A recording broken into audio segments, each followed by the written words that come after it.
This is the proper way to use crimp connectors. To do this, of course, you're going to need some crimp connectors and preferably a special crimper.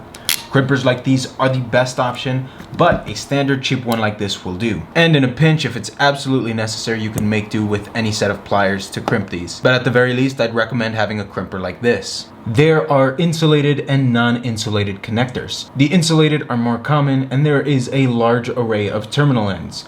The wire ends are pretty standard, however, to three sizes: red, blue, and yellow. Red is 22 to 16 gauge wire, blue is 16 to 14 gauge wire, and yellow is 12 to 10 gauge wire. But what about the terminals with no insulation? These have no colors. How do you tell what size they are? These terminals will always be stamped with what size wire they're for. For example, this one is stamped 16 to 14 gauge wire. This one again is a little hard to see, but it's stamped 16 to 14 gauge wire. And this is where mistakes are made. These two ring connectors are different sizes, and it's sensible to assume that the small one is for a small wire and the large one for a large wire. This, however, is not the case.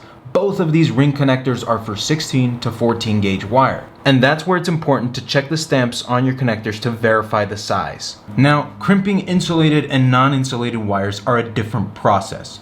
Your tool will usually have a label for insulated and non-insulated crimps. Here on my tool, it says insulated terminals and non-insulated terminals. The side for insulated terminals has a rounded end, and side for non-insulated has a divot, which pushes a divot into the metal. Crimping insulated terminals is the easier of the two and pretty straightforward with a couple of details. You'll want to strip your wire around 1/4 inch. A good quality strip is one in which no strands are nicked or damaged, the cut is straight and square, and the insulation is not stretched.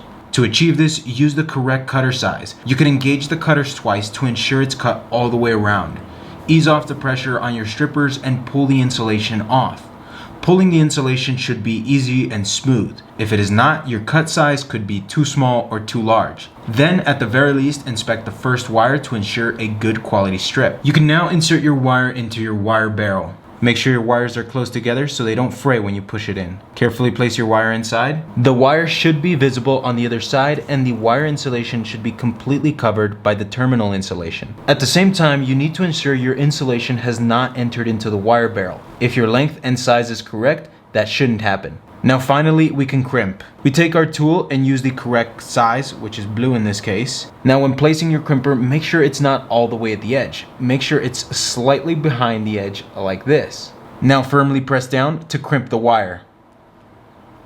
And this is a proper crimp. We should always have visible wire and a bell mouth at the end of the insulation. Now this should be crimped on here pretty tight, so don't be afraid to tug on it. Make sure it's on there well. Next, to crimp non-insulated wire, follow all of the previous steps, except when getting ready to crimp, use the non-insulated end of the tool and place the divot on the non-gap end of the barrel.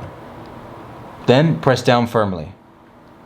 And that is a proper crimp. Again, don't be afraid to pull on it. Make sure it's on there well. To me, this seems a bit counterintuitive. I would usually crimp on the gap end so it would fold in and crimp onto the wire, but according to the manufacturer, you're supposed to crimp on the backside. So now we know how to crimp insulated and non-insulated connectors. One tip I have is not to buy a cheap tool like this. These gaps are incorrect and will not properly crimp your connectors. When first using this tool, I thought I was doing something wrong, but it's the tool itself that has improper gaps. And this is a DIYer's guide. A professional must use a special tool that makes marks when the crimp is properly done and ensures consistency and quality. But this is how you get a proper crimp at home.